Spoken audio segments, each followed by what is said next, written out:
Hello students, welcome to Adi Pathshala. Today we are going to discuss numericals of gravitation chapter. This is part 5th. तो चलिए बिल्कुल ready हो जाइए, ठीक है, और एक एक करके हर एक न्यूमेरिकल को हम लोग समझेंगे थॉरोली, ठीक।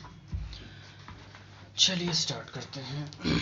इसके पहले के जो वीडियोस थे उसमें बाकी की थ्योरेटिकल चीज़ें हो चुकी थी, आर्किमिडीज प्रिंसिपल। लास्ट वाला जो वीडियो बना था ना वो थोड़ा इंपॉर्टेंट है, उसको अच्छे से पढ़ लेना, ठीक है।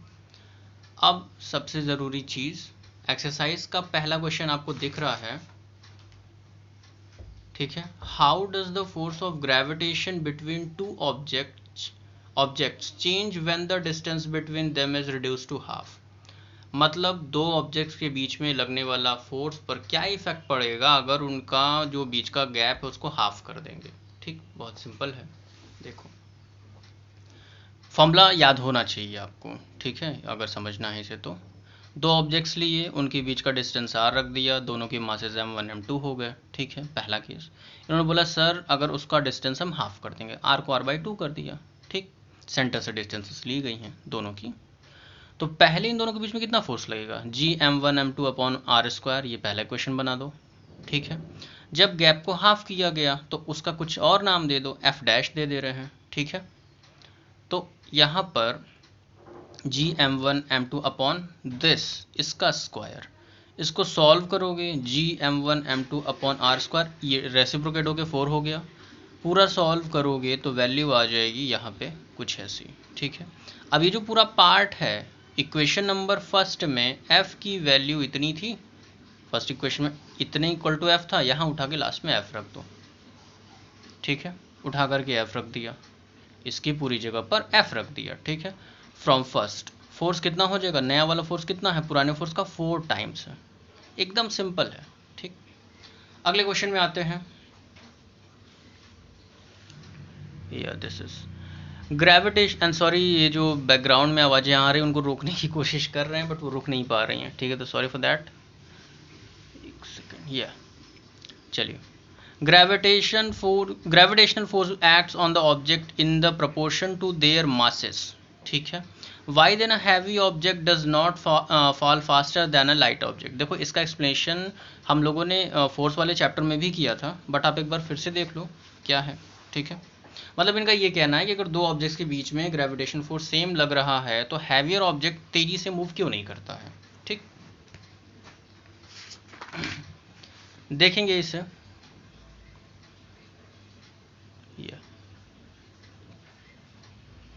क्लैरिटी थैंक गॉड आ रही है। चलिए, एक ऑब्जेक्ट हमने लिया, बहुत बड़ा सा है, कैपिटल एम, मास इसका बहुत ज़्यादा होगा। दूसरे का मास बहुत कम है, स्मॉल एम, ठीक है। एक भी बहुत हैवी है, ये बहुत लाइट है, दोनों के बीच में r डिस्टेंस है, ठीक है। अब दोनों के बीच में जो भी फोर्स काम करेगा वो कॉमन होगा, क्योंकि एक्शन रिएक्शन लॉ साफ साफ कहता है कि दो बॉडीज़ के बीच में अगर एक्शन हो रहा है तो रिएक्शन भी होगा, same but opposite in direction, force same लगेगा। तो पहले ऑब्जेक्ट के लिए फोर्स निकालते हैं। देखो भाई, पहला object force F, mass into acceleration, तो ये कुछ एक्सेलरेशन से मूव करेगा, ठीक है। इनका कहना है कि वो अलग अलग एक्सेलरेशन से मूव करने चाहिए, ठीक है, या कुछ ना कुछ तो चेंज आना चाहिए। तो F इक्वल टू ma, ठीक है, ma1, ये कुछ अलग एक्सेलरेशन से मूव करेगा, ठीक है। पहला इक्वेशन बनाया। दूसरे के लिए दूसरा इक्वेशन लिखो, F equal to small m into a2, force दोनों के बीच में सेम है, ठीक। अब अगर हम यहाँ पे कुछ न्यूमेरिकल वैल्यूज अज्यूम कर लें तो हम देखेंगे कि एक्सेलरेशन में चेंज क्या आ रहा है। मान लेते हैं कि दोनों के बीच में जो फोर्स लग रहा है वो 1000 न्यूटन है, ठीक है। पहले बॉडी का मास बड़े वाले का 500 kg है, दूसरा बहुत छोटा तो 10 kg ले लो, ठीक। वैल्यूज रखो फोर्स की और इसकी, पहले इक्वेशन में और दूसरे इक्वेशन में। पहले में रखा for first 1000 this into a1, इसको उठा करके उधर पे जो सॉल्व करो, एक्सेलरेशन आया 2 मीटर पर सेकंड स्क्वायर, ठीक है। बॉडी धीरे धीरे एक्सेलरेट हो रही है, बड़ी वाली बॉडी धीरे धीरे एक्सेलरेट हो रही है।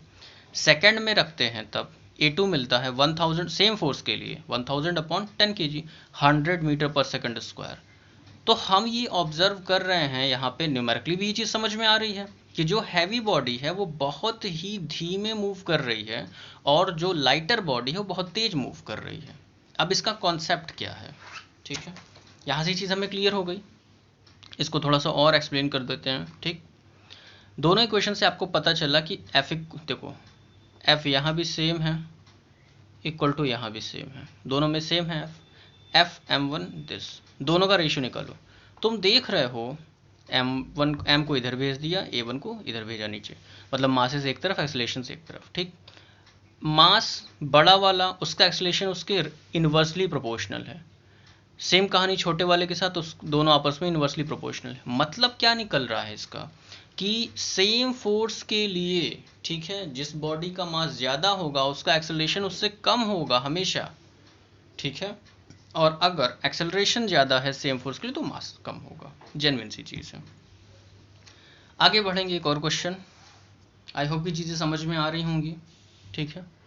Question number 3, what is the magnitude of the gravitational force between the earth का mass and 1 kg object on its surface. Earth के सरफेस पे कोई एक ऑब्जेक्ट रखा हुआ है 1 kg का, रेडियस दी गई है, ठीक है, और मास दिया हुआ है, ठीक है। 6 × 10⁻24 kg मास है एंड दिस इज रेडियस। ये आपको याद भी करना होगा, ठीक है। चलिए सॉल्व करके देखते हैं इसे क्या होता है। इसको हम 2 मेथड से करेंगे, ठीक है। इस क्वेश्चन को हम लोग 2 मेथड से सॉल्व करेंगे। अब पहले में आ गए, मास ऑफ द अर्थ इतना, मास ऑफ द ऑब्जेक्ट इज इतना, रेडियस दोनों के बीच में इतनी है, ठीक है। अब देखो ना क्या होता है कि ये सेंटर से डिस्टेंस इसीलिए लेते हैं, ठीक है। अब यहीं पे ऑब्जेक्ट रखा है, यहीं पे, और दोनों के बीच का गैप अगर देखेंगे तो कन्वर्टली बहुत ही कम होगा, ठीक है। बट सेंटर से ली जाती है डिस्टेंस, इस वजह से इस चीज़ को कंसीडर करेंगे, ठीक है। क्योंकि सेंटर वो पॉइंट होता है जिसपे सारा का सारा मास एक जगह पर रखा जा सकता है। ये चीज़ आप 11th में समझेंगे, ठीक है, जहाँ पे सेंटर ऑफ मास का कॉन्सेप्ट, सेंटर ऑफ ग्रेविटी जैसी चीज़ें समझाई जाएंगी, ठीक। तो पहले मेथड में हमें मालूम है कि हमें बेसिक फॉर्मूला लगाना है, universal law of gravitation, G m1 m2 upon r²। यहाँ m अर्थ है और m स्मॉल ऑब्जेक्ट है। यूनिवर्सल ग्रेविटेशन कांस्टेंट उठा के रखा, वैल्यू सारी रख दी, सॉल्व किया, फोर्स आ रहा है 9.8 न्यूटन, ठीक है। ये कैलकुलेशन आपको करनी होगी, ठीक। अब ये तो एक चीज़ हमें पता चल गई, बट हम पहले से एक चीज़ जानते हैं कि अगर अर्थ पर कोई भी बॉडी रखी हुई है तो उस पर लगने वाला फोर्स वेट होता है, और वेट एक फोर्स है। फोर्स होता है mass into acceleration.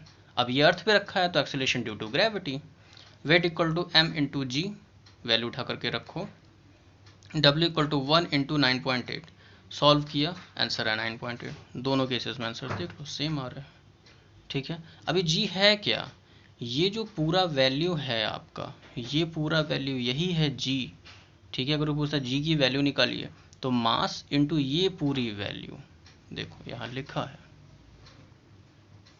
Mass into ये पूरी वैल्यू 9.8, ठीक है। एकदम ही क्लियर कॉन्सेप्ट है, कोई बहुत इसमें प्रॉब्लम नहीं है, ठीक। अगले क्वेश्चन पर आते हैं। अगला क्वेश्चन है, yes it is here, the earth and the moon are attracted to each other by the gravitational force। दोनों के बीच में सेम फोर्स लग रहा है, ठीक है। does the earth attract the moon with a force greater than or smaller than the same as the force with which the moon attracts the earth and why, ठीक है। पूरे कहने का मतलब ये है कि दोनों के बीच में फोर्स लगता है, किसका फोर्स ज़्यादा है, किसका कम है और क्यों, ये क्वेश्चन इन्होंने पूछा है। तो सीधी सी चीज़ है, दो बॉडीज़ के बीच में सेम लाइन ऑफ एक्शन हो तो एक ही फोर्स लगता है, ठीक है। The force is equal between both but opposite in direction, ठीक है। यहाँ से ये चीज़ खत्म होती है। एक क्वेश्चन हम और समझेंगे जो जिसमें थ्योरी है, question number 5। If the moon attracts the earth why does the earth not move towards the moon, ठीक है। ऐसा क्यों होता है कि जब मून अट्रैक्ट करता है अर्थ को तो क्यों। अभी इसके पहले जस्ट हमने सेकंड क्वेश्चन में हम इस चीज़ को समझे थे, ठीक है। तो सीधी सीधे जिसका मास ज़्यादा होगा, अब अर्थ का मास ही ज़्यादा नहीं है, डेंसिटी भी अर्थ की बहुत ज़्यादा। अर्थ पूरे सोलर सिस्टम का सबसे डेंसेस्ट प्लैनेट कहा गया है, सबसे डेंसेस्ट प्लैनेट कहा गया है। तो उसका जो मास है मून से बहुत बहुत बहुत बहुत ज़्यादा है, ठीक है। तो उस केस में मून को ही मूव करना होगा, अर्थ मूव नहीं करेगी। इसका सीधा सा कॉन्सेप्ट है due to larger mass of the earth, ठीक है। तो चलिए यहाँ से इस वीडियो को एंड करते हैं। नेक्स्ट वीडियो में क्वेश्चन नंबर 6 से बात करेंगे, ठीक है। या time is going to up. Study करते रहिए, ध्यान दीजिए, ठीक है। थैंक्स।